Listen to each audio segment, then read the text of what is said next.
Hello, YouTube. We are back with Skepticus, and this is your boy Adam.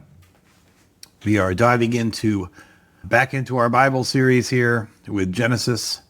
We're going to start off with Genesis 38.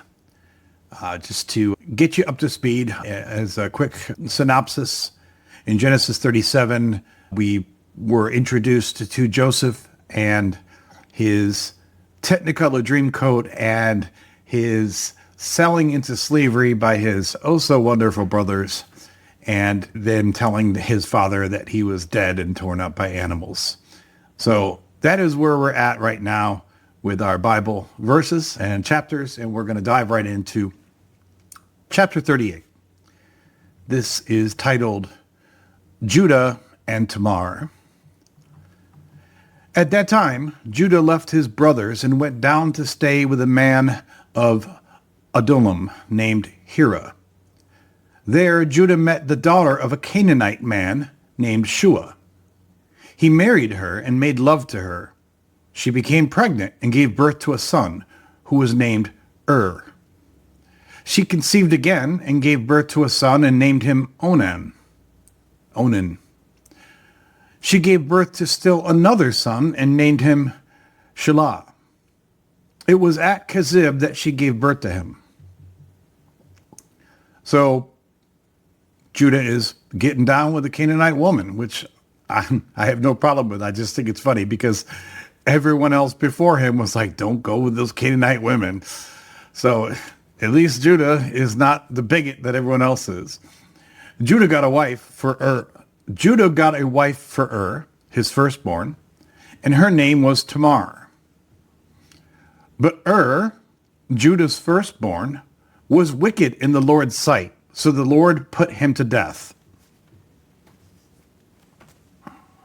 I want to point something out here, that throughout Genesis, we have these stories that keep cropping up of mankind being wicked, cities being wicked, people being wicked, and routinely the punishment for wickedness is death. Now, in an old school Christian mindset, you might say, yeah, exactly. If you're wicked, God's going to strike you down. But at no point anywhere here has anyone indicated what is this wickedness. Right after Adam and Eve and Cain and Abel, and only a few short number of words and verses later, and we are suddenly told that the people of the earth are wicked, and God is regretting that he's even made us in the first place, and he's going to wipe us out. But at no point in that whole diatribe and the whole process of flooding the earth and committing mass genocide does God ever say, okay, here's what the wickedness was. Were they murdering, raping, and pillaging 7 days a week? Were they telling some lies? Were they cheating on their taxes? Were they leaving the seat up? I literally don't know what wicked means in this context. I know what wicked means to me, but even to me, there's a lot of gray area about what is wicked, what is not. I don't know. But God committed mass genocide and wiped out almost every human on the face of the earth and every animal because mankind was wicked. I don't know what the animals did to deserve that, but we covered that in a prior video. When Sodom and Gomorrah were wiped out, granted, they did give us a very visceral example of the wickedness with the men clamoring at the door and saying, send out these two men so that we can have sex with them. But they never explained, is this everyone in the town is wicked? Are the women just as depraved? And is it all sexual depravity? Or is there some other kind of wickedness? Are the children born this way? That they just pop out of the womb having deviant sexual thoughts? I don't know. And then once again, it's been a little while since we've had this God striking people down. We did just see the whole Rambo effect of Simeon and Levi wiping out a whole city in vengeance to avenge their sister. But we haven't seen the Lord really swinging the axe lately. But here, out of nowhere, we get this whole little narrative about Judah got a wife for his firstborn, and her name was Tamar. But Judah's firstborn, was wicked in the Lord's sight, so the Lord put him to death.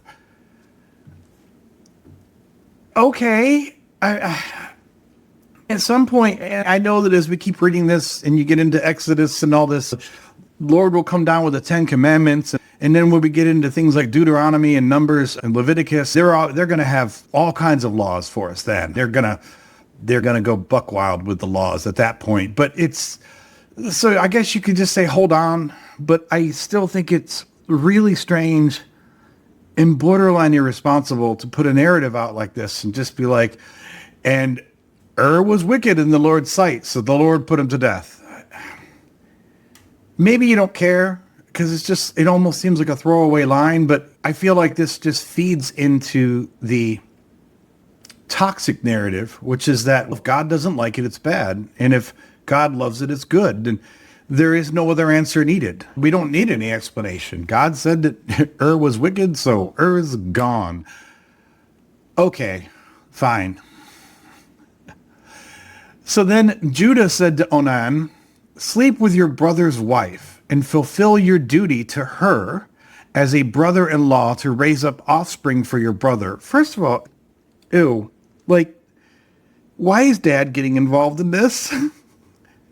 Why is dad making sure that, okay, you need to go sleep with your brother's wife and fulfill this duty? I know there are other narratives from the ancient world, some that are not specifically Bible related, that talk about what you're supposed to do with your brother's wife when he dies and all this other stuff. But ew, why is dad orchestrating this? But it says, but Onan knew that the child would not be his. So whenever he slept with his brother's wife, he spilled his semen on the ground to keep from providing offspring for his brother. What he did was wicked in the Lord's sight. So the Lord put him to death also. Ew. Now, again, I guess this case, we see what wicked is. Wicked is if you spooge on the floor, if you don't fill her up, sorry to be crude, but this is crude. If you don't fully impregnate this woman, then that is wicked and deserves death. You were told, go screw your brother's wife. Specifically by dad to say, hey, you need to go knock her up. And you're not happy with that, which I would prefer if you weren't happy with that. You just would have told him, no, I'm not doing that. But I get it. There are some complex family dynamics that go on. There's old world responsibilities that some people feel they have to live up to. So maybe you don't feel like telling dad. But what do we get instead? I just had to check really quick because one time I did one of these videos and the mic was off the whole time. So sometimes I just keep checking. But now, instead of telling dad, no, I ain't doing that. Instead, you have sex with your dead brother's wife, and you don't want to knock her up. So you take part in the oldest birth control method known to man, which is he pulls out. This is the first recorded instance in history of pullout. All right. Keep that in mind. And for what, I don't know, but sometimes it's good to see, yes, this is the first time in history we know that someone we have recorded. I'm sure it's not the first time it's happened. People figured that crap out real early, I'm sure. But this is the first time it's been recorded that pullout was a verified method of birth control. I'm sure it was just as effective as pulling out is today, but nevertheless, it seemed to be too effective for him, because then what he did was wicked in the Lord's sight. So the Lord put him to death also. I have to ask too, as I've just pointed out, this hasn't been spelled out anywhere here in the Bible. I know that there was other stuff that went on at this time that's not in the Bible, because the Bible is pretty terse in most places. But is there somewhere here that the Lord made these rules known? Was it written? Was it carved in stone? Was it preached from somewhere? I would hope so. But then again, this is the Bible. This is the record of, amongst other things, God's laws passed down to man. And yet at this point in the Bible, which is many years after creation at this point, we still have no accounting for what is wicked and what is not in the eyes of God. And if you want to tell me you should just know what wicked is, then shut your mouth. Because if you have not gotten into Leviticus and some of these lawyeristic books, then, and if you don't know in fine detail what all the laws are that are passed down, then you don't even realize how picky and weirdly specific some of these laws are. So I don't want to hear that we should just know what's wicked, especially not if you had said to me, pulling out will be considered wicked, I would have been like, what? That's wicked? When did that happen? When did this become wicked? I would not have known this. Is this what Ur did? Because Ur says, but Judah's firstborn, was wicked in the Lord's sight, so the Lord put him to death. Did Ur pull out too? I don't know. It doesn't tell us. I guess if they tell us why Onan was murdered by God, then maybe we should assume there was something else that made Ur wicked, because otherwise you'd think they would tell us the same thing. But you don't really know. Was he pulling out? Was he jacking off in his own time? I'm not sure. So now in the span of,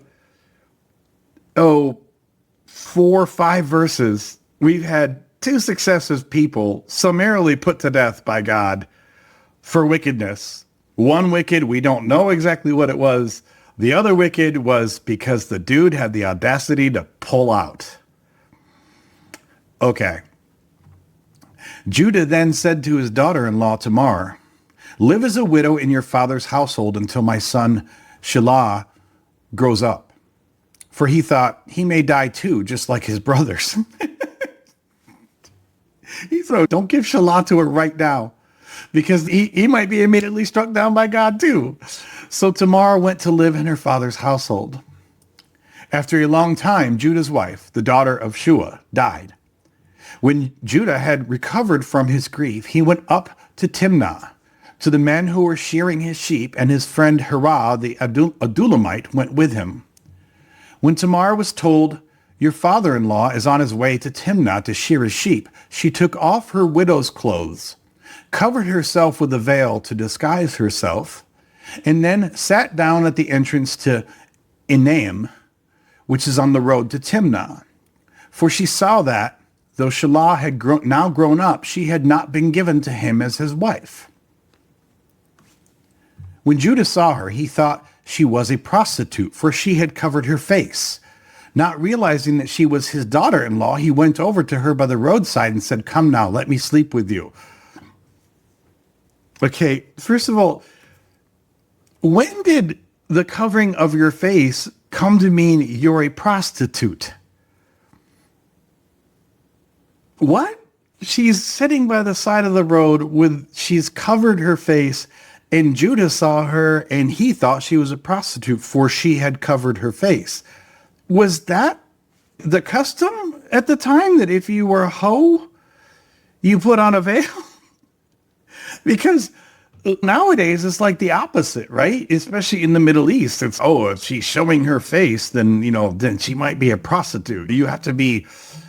And I know some of this was referring to Islam and not Christianity, but we're talking about ancient Moors. So I really wonder how it is that we went from today, especially in the Middle East and some cultures, if a woman shows her face, she is somehow at least cheap, if not a prostitute. And yet, going back to biblical times, it's like it's completely reversed. How does that happen? How does he think that she's a prostitute? Because she had covered her face. And then it says, not realizing that she was his daughter-in-law, he went over to her by the roadside and said, come now, let me sleep with you. So his one son, was just summarily executed by God for being wicked. We don't know why. We don't know exactly what constituted wicked. The other, Onan, was also summarily executed by God for being wicked, although this time we know it's because the guy had the audacity to pull out. But then it says Judah is picking up hoes. He is out hoeing about. Hey, prostitute, come on. Now, is he going to get struck down?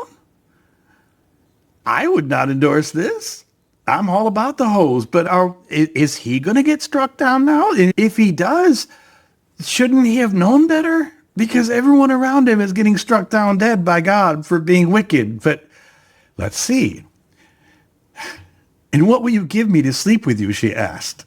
Keep in mind, she knows who this is. But she's asking him, and what will you give me to sleep with you? And he says, I'll send you a young goat from my flock, he said. Will you give me something as a pledge until you send it? She asked. He said, what pledge should I give you? This is a serious negotiation going on with your hoes. Your seal and its cord and the staff in your hand, she answered. So he gave them to her and slept with her, and she became pregnant by him. After she left, she took off her veil and put on her widow's clothes again. So this wasn't just her like trying to see if she could catch him in this. Like, no, she was going to go through with it. And she did. Meanwhile, Judah sent the young goat by his friend, the Adullamite, in order to get his pledge back from the woman, but he did not find her. He asked the men who lived there, where is the shrine prostitute who was beside the road at Enaim? There hasn't been any shrine prostitute here, they said. Also, shrine prostitute. What does that mean? I guess it just means that, hey, these are the hoes that hang out at the shrine. But for all of the biblical fire and brimstone and the crappy old world viewpoints that all the men, have, no one actually goes by and tells the prostitutes to get away from the shrine. Come on, man. Get the hoes away from the shrine, man. No one does that. They're fine with the hoes being outside the shrine. Okay. So he went back to Judah and said, I didn't find her. Besides, the men who lived there said there hasn't been any shrine prostitute here. Were there always shrine Was it a feature of the shrine that welcome to the shrine, come, sacrifice, worship, and get you some hoes? I don't know. Maybe that was like part of the whole service that was provided at the shrine. Then Judah said, let her keep what she has, or we will become a laughingstock. In other words, don't go after this hoe, because at this point, if I keep asking her out, then people are going to realize what I did. After all, I did send her this young goat, but you didn't find her. About 3 months later, Judah was told, your daughter-in-law, Tamar, is guilty of prostitution, and as a result, she is now pregnant. Judah said, bring her out and have her burned to death.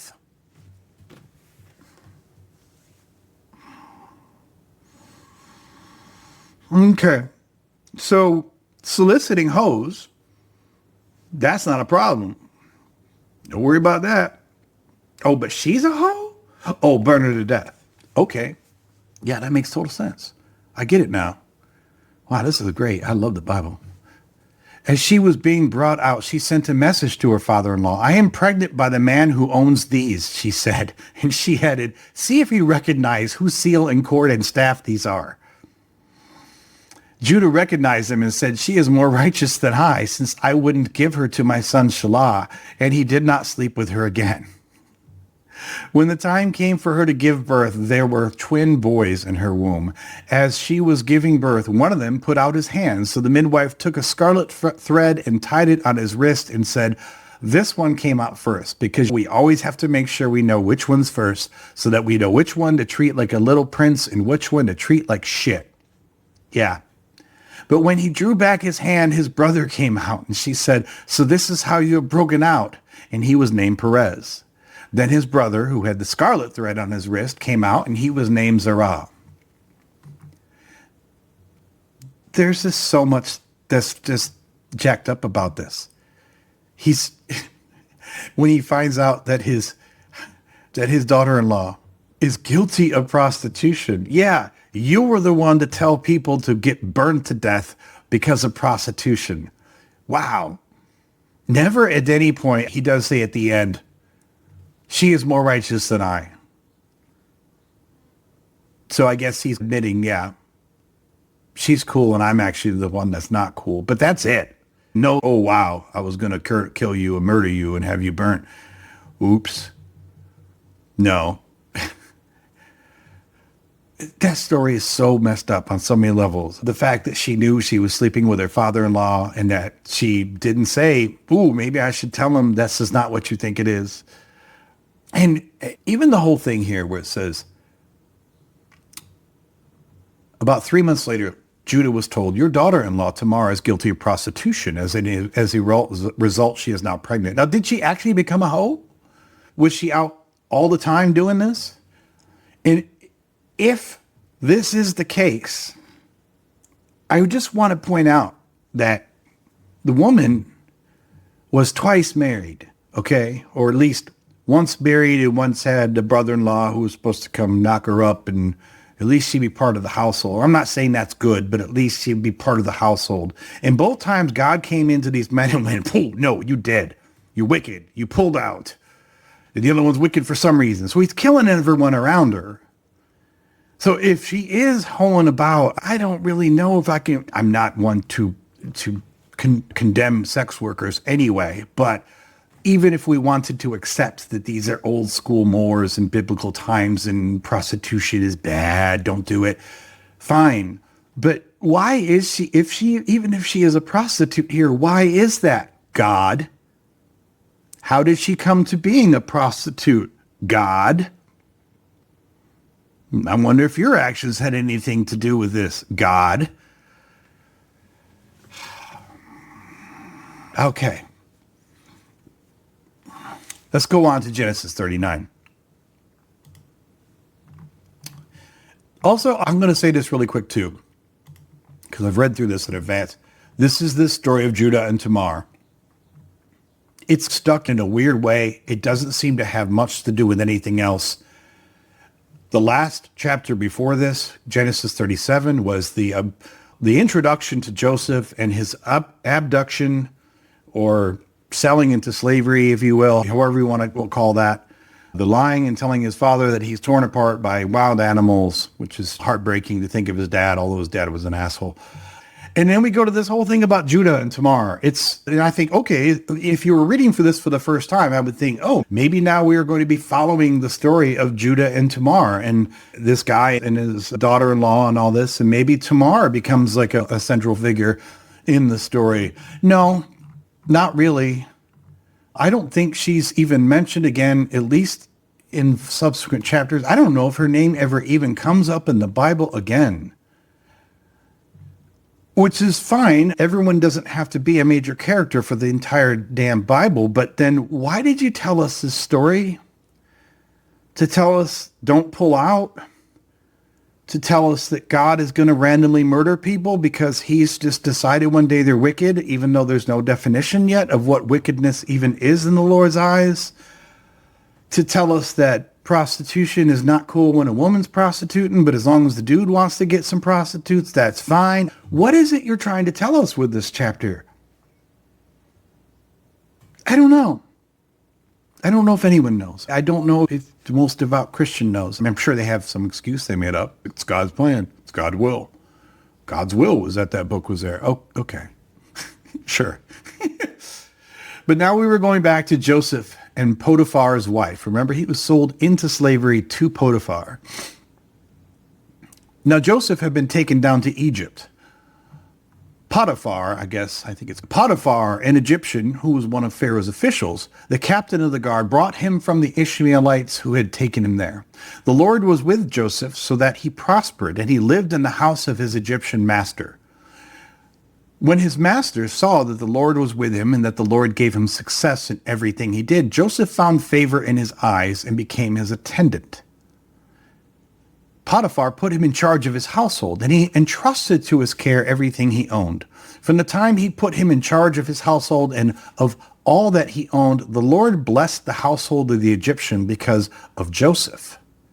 The blessing of the Lord was on everything Potiphar had, both in the house and in the field. So Potiphar left everything he had in Joseph's care. With Joseph in charge, he did not concern himself with anything except the food he ate. Basically, you put your shit in the control of Joseph and you can go on autopilot. You could just go out and go fishing because Joseph's got this. But there are some things about this I got to call out really quick. First of all, I love how they explicitly say, he came here, he was sold to Potiphar. So he is a slave. He is sold. He was in bondage from his brothers, and they put him in the cistern, and they sold him to the Egyptians. And specifically, I guess he got sold immediately to Potiphar. He's a slave. And then it opens up here and it says he lived in the house of his Egyptian master. So he's already in a decent position. He's a house slave, as opposed to like work in the fields or something. When his master saw that the Lord was with him and that the Lord gave him success in everything he did, Joseph found favor in his eyes and became his attendant. I want to point that out because he's already mentioned in some of the prior chapters that as an attendant, someone, attendant. And I've said before that they love to throw around a lot of words for slaves, words that are not slave. And that's fine because we can have different words that indicate different roles that different slaves might have had. We don't have to just universally call every slave. But in this context, it can be problematic because Christians love to cling to any word that is not explicitly slave. And they'll hear, oh, he's an attendant. He's not a slave. No, that's not a slave. No, an attendant is still a slave, okay? It's just a slave that is more trusted. It's someone that you will actually trust with your stuff to take care of your stuff, but that's still a slave. Specifically, Bilhah and Zilpah, who were the attendants of Leah and Rachel, were both slaves. And when they said, when Rachel said, "Here, start doing Bilhah so that you can have kids in my name," that is taking your slave and giving her to your husband, which is sexual assault. When Leah, for a time at least, had stopped having kids or didn't think she could have more kids and wanted to keep the conception Olympics going, she said, "Here, take Zilpah." That is once again taking your slave and giving her to your husband to inseminate. That's sexual assault. So here, at least, they are making it clear where this word attendant comes from. It's not just an employee. It's not a trusted friend. It is a slave. It's just a slave you trust more. The other thing I want to point out here, which is a little strange to me, I'm glad that God loves Joseph and the Lord wants Joseph to do well. And Lord knows that Joseph had a bad start with the whole brothers selling him into slavery. That's a crappy thing, right? But the Lord's looking out for him, so that's cool. But it says, from the time he put him in charge of his household and of all that he owned, the Lord blessed the household of the Egyptian because of Joseph. The blessing of the Lord was on everything Potiphar had, both in the house and in the field. Which I only think is funny because I understand if the Lord was doing something to make Joseph's life easier, make sure he gets more food or better clothing, or that he's seen in a better light by the master, all that stuff could help Joseph, who really never deserved to be a slave in the first place. So good on you, Lord. But when you bless all of the master's stuff, I don't know if I'm, about you, but if I'm Potiphar, I'm thinking, man, I need to enslave more of these Hebrews. Because the Lord's blessing they're all coming down on all of my stuff. And it seems to be somehow tied to the fact that I have this Hebrew slave. So even if something were to happen to Joseph, and we know that it will, I would make sure that from here forward, I always had me some Hebrew slaves because I want that blessing of the Lord. You can either follow God and deal with all of his bullshit, or you can just get some Hebrew slaves and make sure you get all the same blessings. That seems like an easier path to blessings from the Lord to me, rather than have to deal with his rules and what animals I have to sacrifice. And he's telling me to randomly to sacrifice, take one of my kids to a mountain and sacrifice them. And he's telling me to attack these cities and all that. Or you know what? Just get you a Hebrew slave. That'll get all the Lord's blessing. It's like a great workaround. It's like a cheat code. If you want all the cool stuff from the Lord, like all the benefits of being part of the Israelite tribe, but you don't want to deal with any of that Israelite bullshit, just get you a Hebrew slave.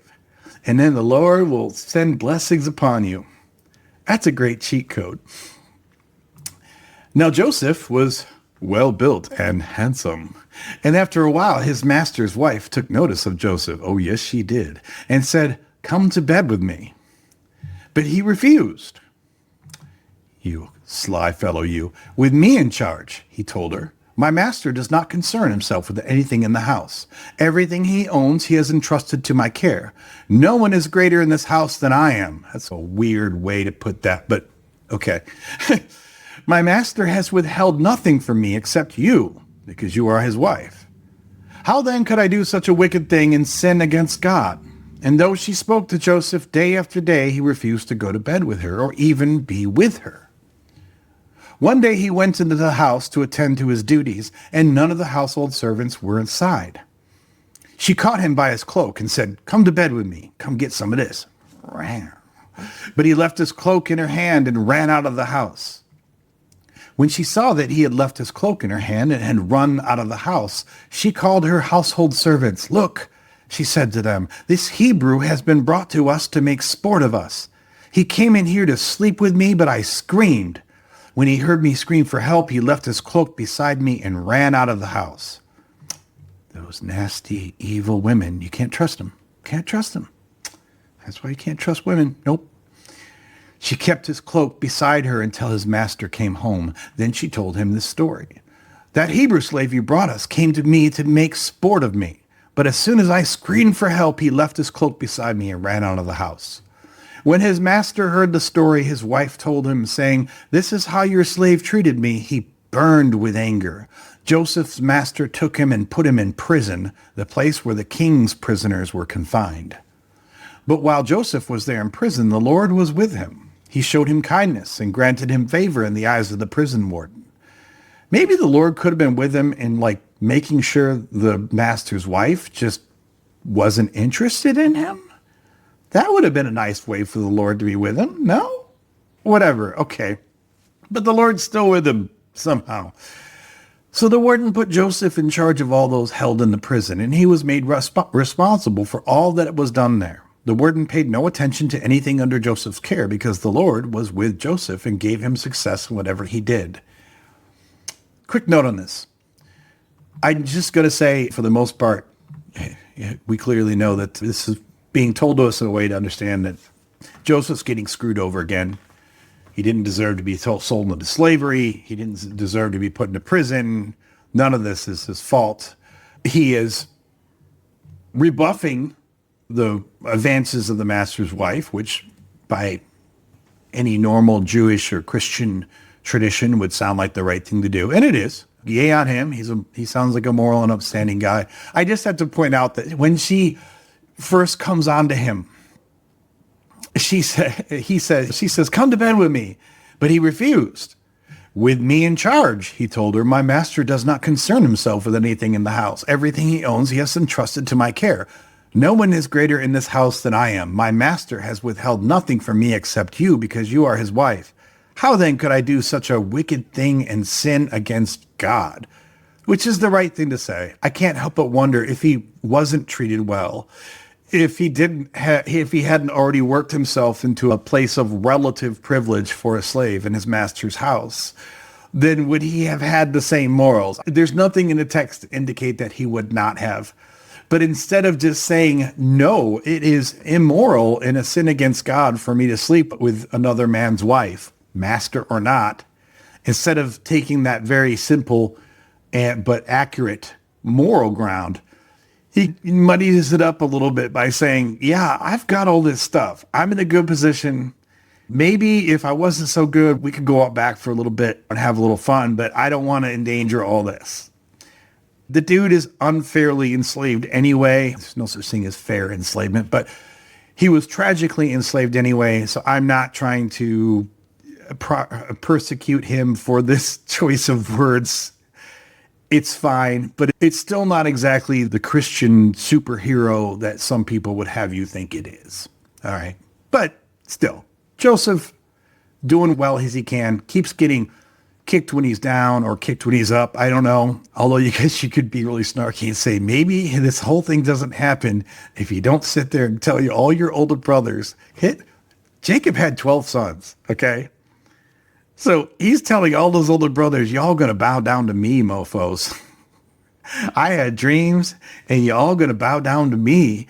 And even if it's true, I don't know if you go back and tell your brothers, that is not too bright. That's just not the best strategy. But anyway, here we are. So this is the end. When we've gone now through Genesis 39. Let me look at time here really quick. So I'm going to do something that I have not really done in this reading series yet.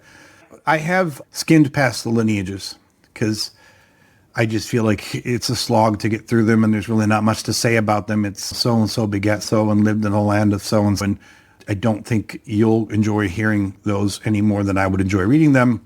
So I usually just say, oh, there's a bunch of lineages in this chapter.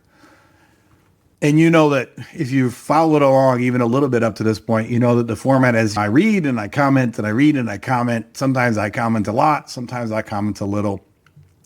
I'm actually going to just breeze through the rest of Genesis. I'm not going to read the whole thing to you. We're moving into Genesis 40. So there's actually 11 more chapters, 40 through 50. And Genesis ends at 50. 40 through 50 is essentially the whole story of Joseph. Why am I not reading that? Am I getting bored or tired of my own series? No.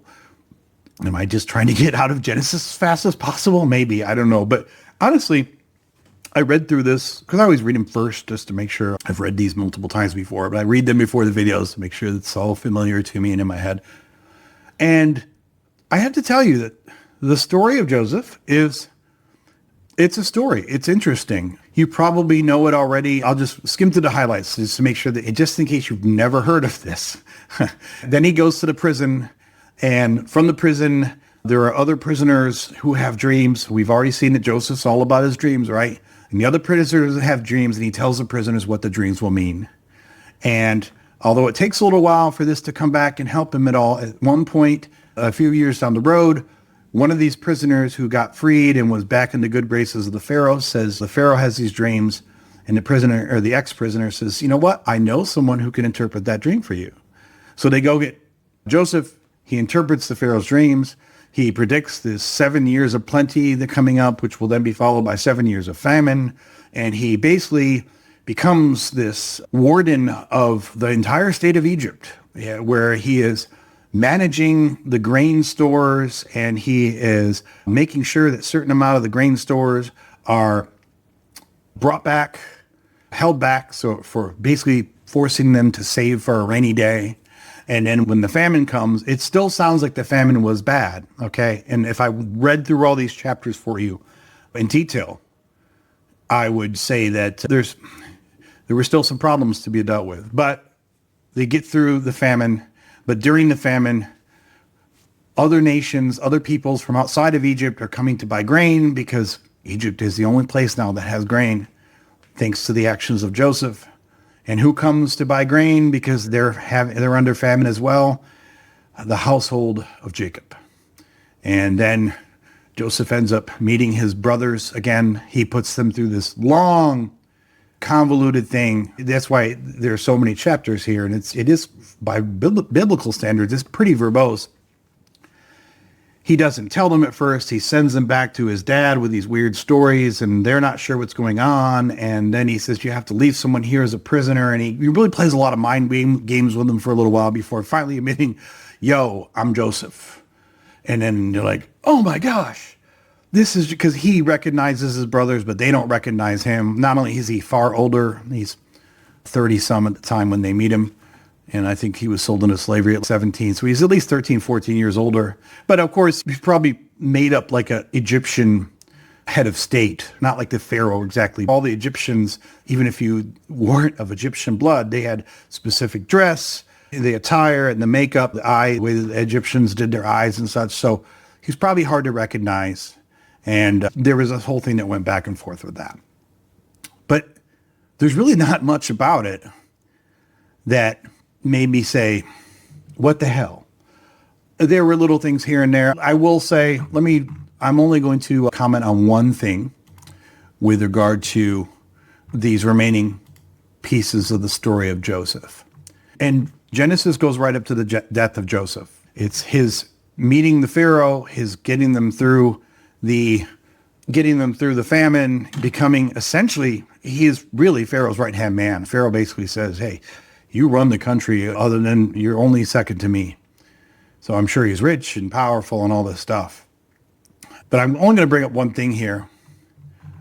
I'll just read through Joseph and the famine, which is the second half of Genesis 47. Okay, so it's not the whole chapter.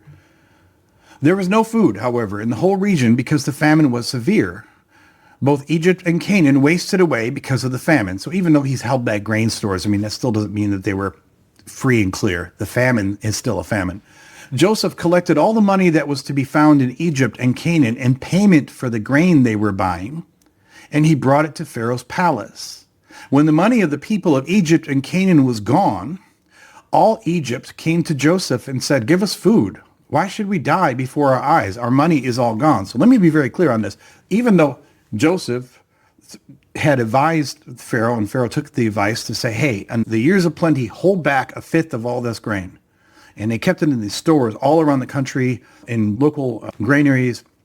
And they had reasonable backlogs of grain, so much so that people were even coming from other countries to get grain. And he got all this grain from the people, the farmers and the people working the land. They basically said, we're going to hold back a fifth of your stuff. When the famine hit, did the people just get their stuff back? Is it like we're not getting any yield and we're going hungry. Can we get some of our grain back? No. When the famine hit, Joseph orchestrated a whole policy whereby everything in the granaries had to be purchased, even by the Egyptians.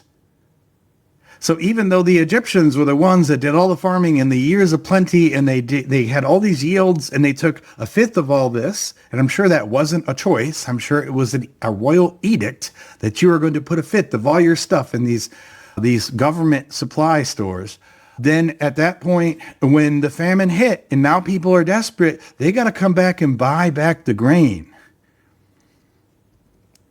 Interesting there. And I bring this up not only because it's morally, again, interesting, but also it has very specific, I don't know why it won't focus on me.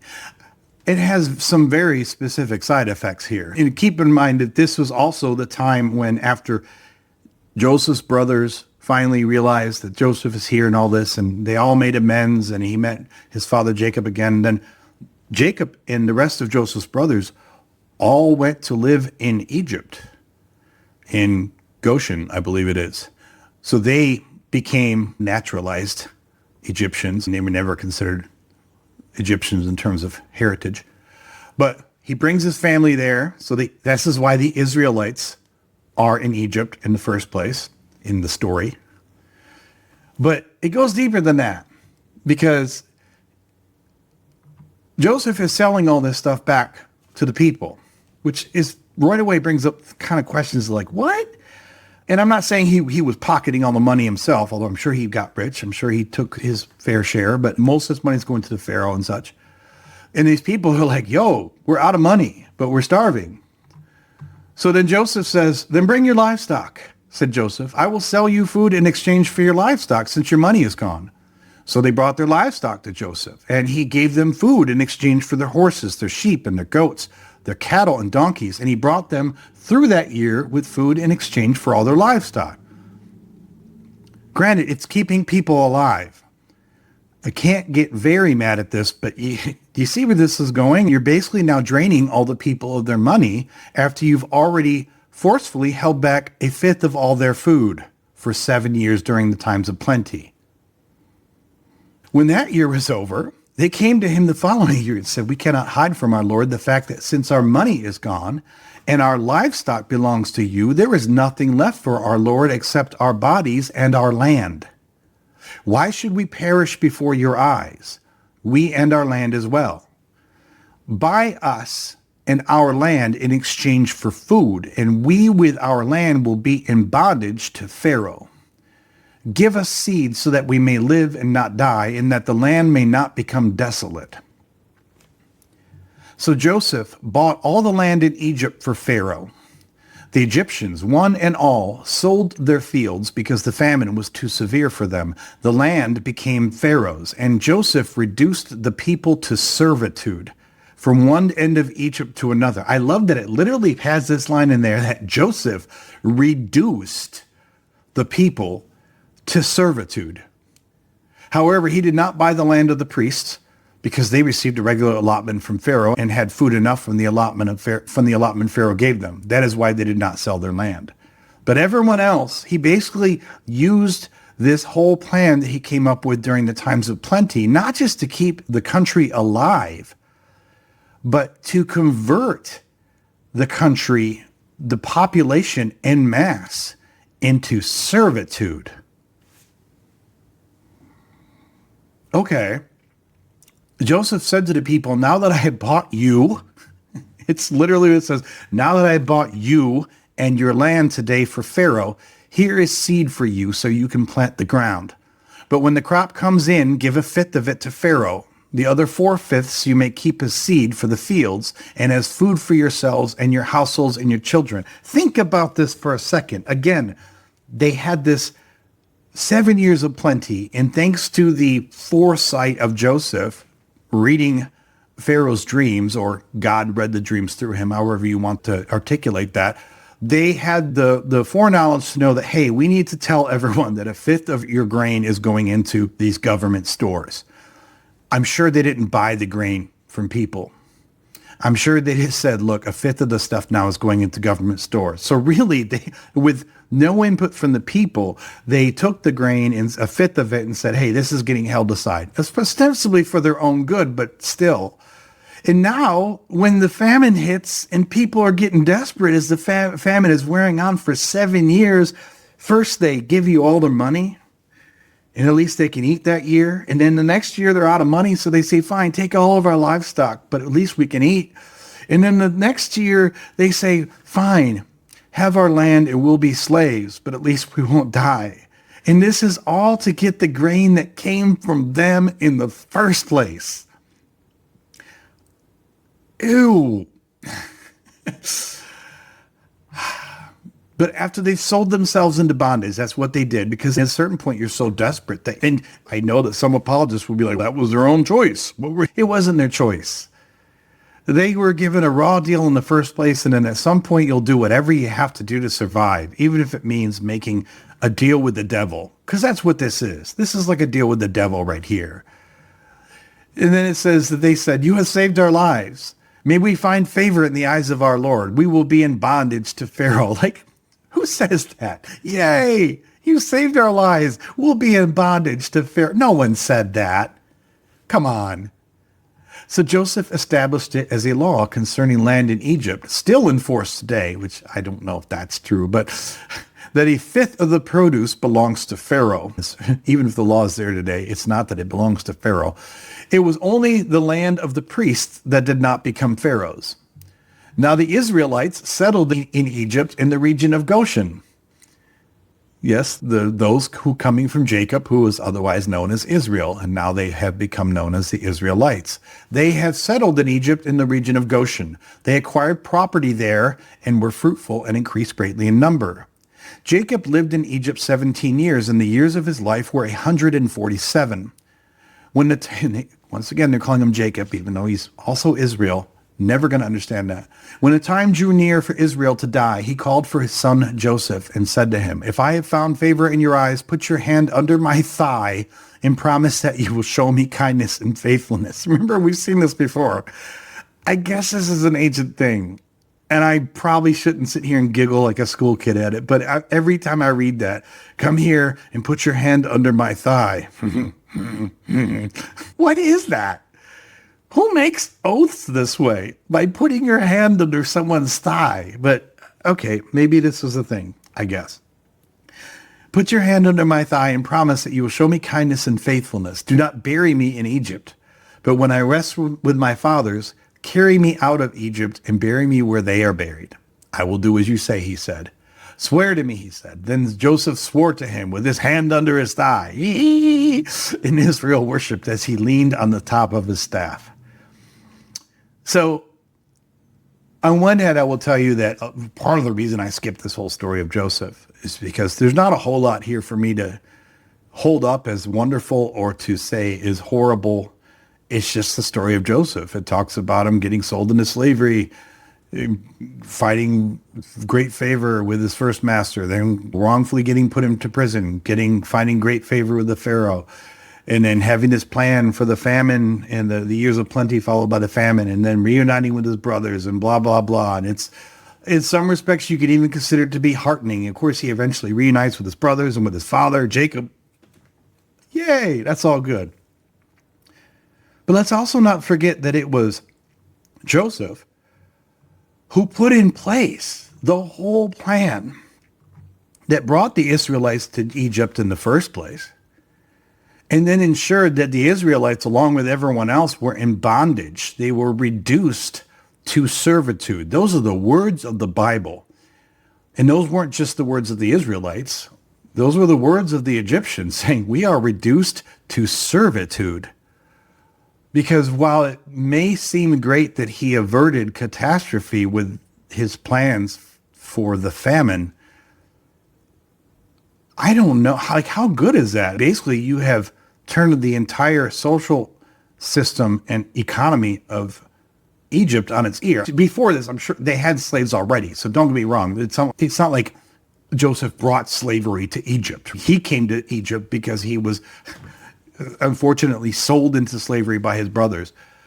So it's not like he introduced slavery, but still, the idea that his system of forcefully taking a fifth of everyone's grain during the times of plenty, and then selling it back to them, and when they were out of money and out of livestock and out of land, saying, fine, you'll be a slave for us here forward. Ew.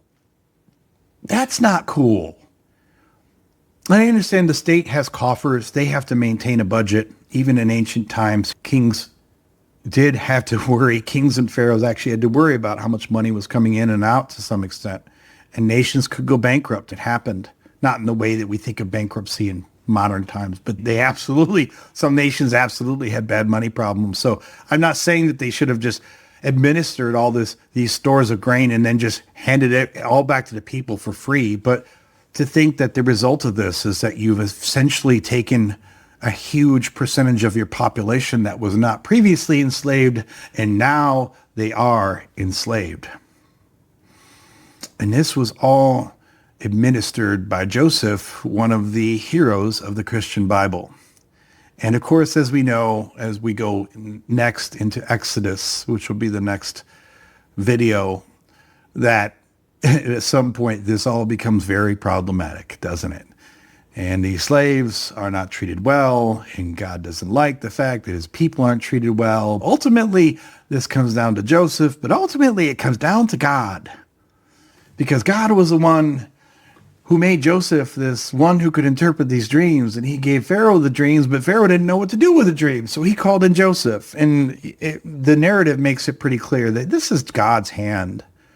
And Christians would say, yeah, this is God's hand. This is God's will be done. And I think anyone who's not already brainwashed in this would go, ew.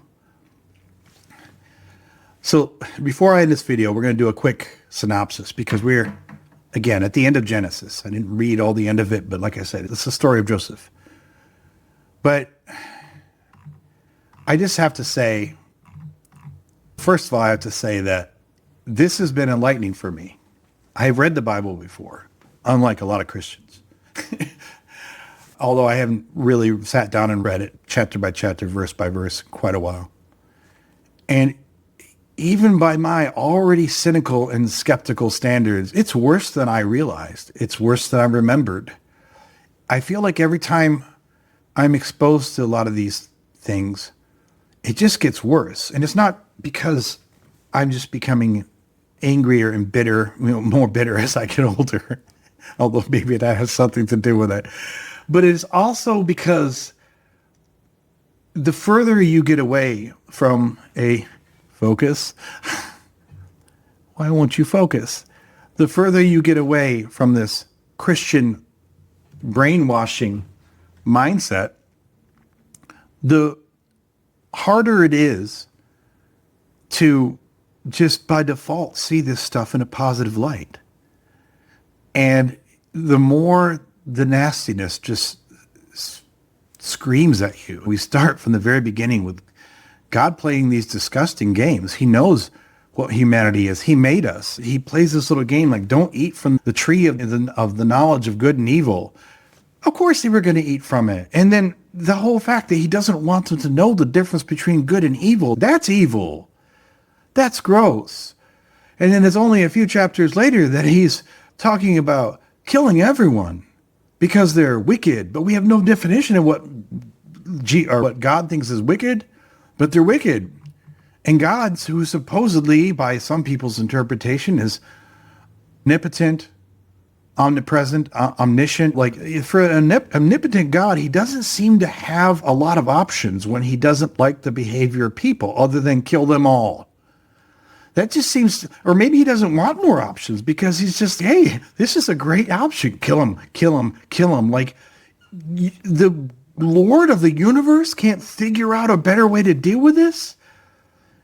Christians talk all the time about, oh, the Lord put this thing on my heart. Maybe he should have put it on their hearts to not do the things that he thought were wicked. I don't know. It's just a random atheist talking. He comes up with covenants that have to do with genital mutilation. And later we see that the genital mutilation becomes a means for his own people to trick and slaughter others. He plays this horrible, disgusting game where it's like, how much do you really want to follow me? Because he takes someone who's already followed every single one of his commands and said, go sacrifice your son. And even though he didn't actually get the son sacrificed, that's a sick game that he played. And I don't know how anyone can hear that in good conscience and think that's a loving God. Just chapter by chapter, verse by verse, there's so much here that just comes out as weird, immoral, wicked. And so much of it even goes against the basics of what you learn in Sunday school. This idea that this is monotheism, time and time again throughout Genesis, through the specific verbiage that the Bible itself gives us, it gives us every reason to doubt that this is monotheism. And I don't care. If this was a pantheon of 50 gods, I wouldn't think any more or any less of it. I would still not believe in the religion or not believe in the gods. So it doesn't really matter to me except to say that you want us to really follow this book, but then every time you tell me what's in the book, it doesn't match what's in the book. The book does not act at all like it is a monotheistic tradition. That doesn't make any sense. The whole idea that God listens to prayer is disproven by Sodom and Gomorrah. Just every piece of this gets weirder and weirder. The people that we're supposed to hold up as the primary heroes of the early Bible seem disgusting. I've talked about this in previous videos. I get it. They're humans. Some humans do some bad things. But I don't just mean people make mistakes. They seem to make bad, nasty moral decisions, and they seem to be rewarded by God for those bad, nasty, immoral decisions. Every piece of it just gets weirder, and we're going to keep going through Exodus.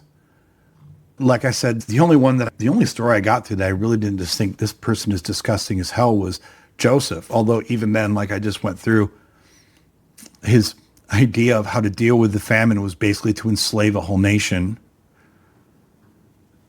But maybe that's lawyeristic. I don't know. The rest of the book or the rest of his story doesn't make him sound like a bad person. I don't think he sounds nearly as gross as the other people. That's such a low bar. Oh my gosh. Like the lowest bar ever is at least you're better than God's chosen people in Genesis. Oh, wow. If that is all you can say good for someone, then you might as well just send them to hell, because if you can't do any better than God's chosen people from Genesis, you're probably basically the scum of the earth. But that's Genesis.